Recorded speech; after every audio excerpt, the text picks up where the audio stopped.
Hi, it's Randy Chapman, copywriter and marketing message strategist in Western Australia. Today I wanted to explain a little bit the process that I use when I'm writing case studies for clients, and I'm hoping that this will help you improve your case studies so that you can make them more interesting. So, for example, you've got some great client stories. You'd love to write them out to share with prospective clients, sponsors, or funding bodies, but you don't know how to make your case studies interesting enough to help you promote your achievements effectively. Because the whole point of writing case studies is to share your expertise and attract new customers. So, how are you going to do this? Don't worry, I have some tips for you. Tip number one, rethink why you're writing the case study. Put simply, we write this type of case study because we want readers to understand how and why the solution that you provided to the client worked and why the client was satisfied with that solution. We want to know 5 main things here. Number 1, what made the client come to you? Number 2, why you recommended the solution that you did. Number 3, how you implemented the solution. Number 4, what results you achieved with this solution for the client. And 5, why the client say your solution was appropriate. This is what I like to call what you did to get the client from here to there, where here is where the client has a problem that needs solving, and there is where the client is happy that their problem has been solved. I also say that case study writing is really writing a story about what you did to bring happiness to the client. Even better, here's my funky little equation you can use. Smart decision plus best solution equals fantastic result equals happiness. Super simple, isn't it? For example, let's say you're a landscaper and you've designed a beautiful garden for a client who is so happy with the work you've done. Tell us what you did to bring happiness to the client. Alright, so tip number 2. Only cover one problem solution per story. Some businesses might have clients who need multiple problems solved. That's fine, that's fantastic opportunity for you. However, when you're writing your case study, it's better to keep it simple. Avoid putting so many stories into one case study. Instead, write multiple case studies. I found that the best way to write a case study is to focus on a single experience for that client. Let's say John Smith first needed a house built, and then the year later he asked for a pool house. I would recommend that you write one case study about the house that you built and then another about the pool house project. This is because by splitting, you will spend your time and effort showcasing each solution properly. This way, the prospect reading the case study can get the complete story clearly without any unnecessary information about some other solution that they don't need. So ideally, you'd want to target the right prospect, okay? So you want the prospect to say, I want an amazing house that functions how I want it to. John Smith says these guys built him an amazing house that functions how he wants it to.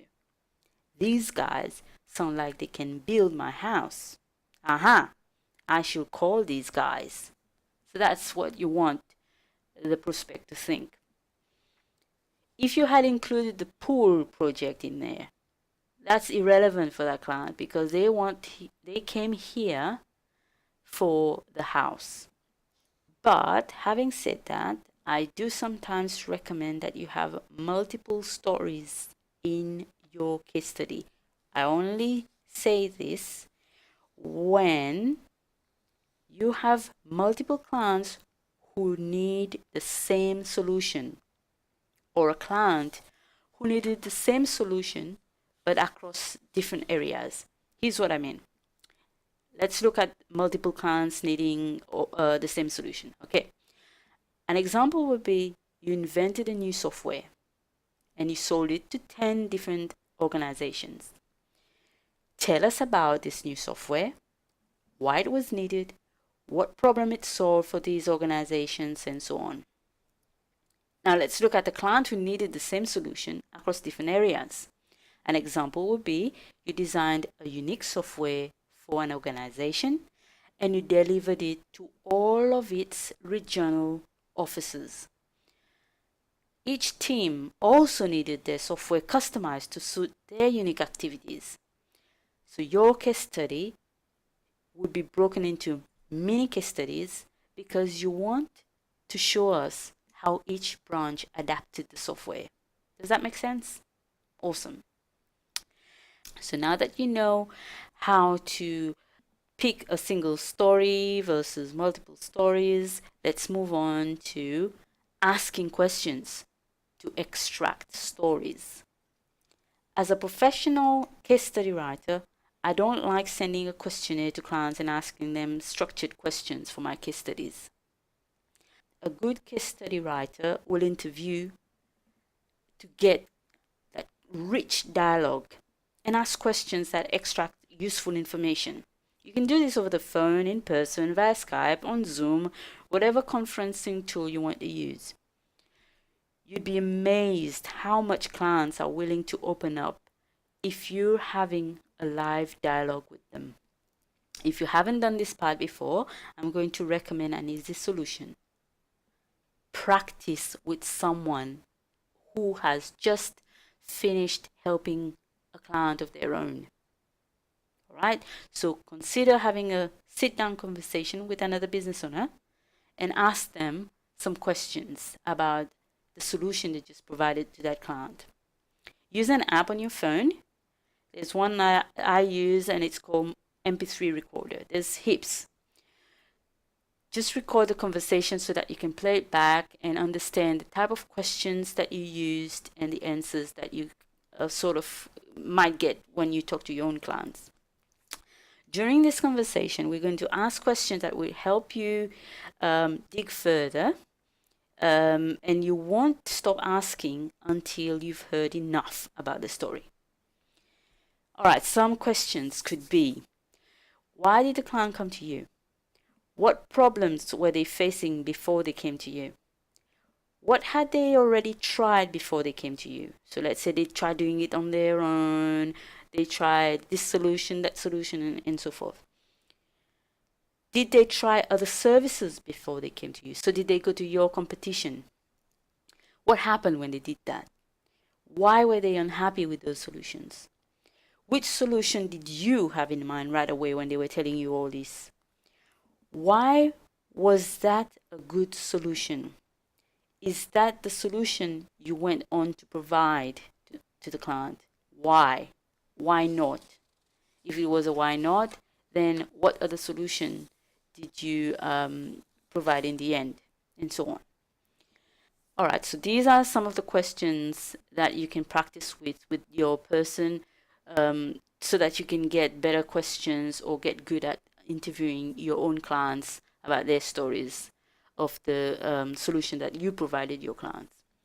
Now, another tip is to learn to listen, really listen for useful information so that you can use them as cues to dig deeper.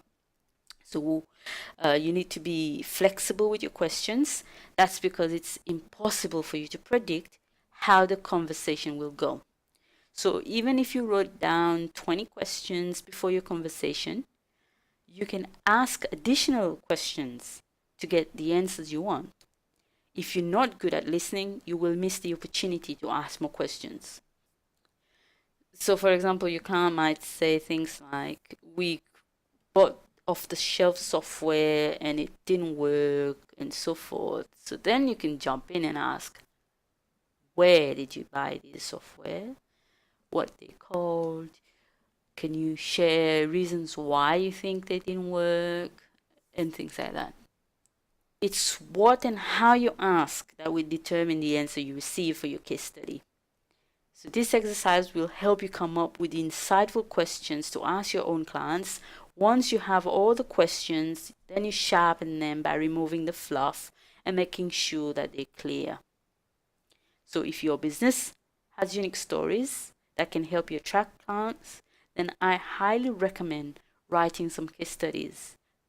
Use the interview answers to write your case studies. The tips that I've shared will help you write interesting stories and sharpen your story angle. This way you can focus on the important stuff that prospects will want to know. Sometimes you may have a lot you'd like to write about, sometimes not much at all. Don't worry too much about how big your case study should be or how many words it should be. Just keep it relevant and interesting, and people will read it or watch it however you want to present it. I hope these tips help you to create better case studies to attract clients. Thank you so much. It's been a pleasure.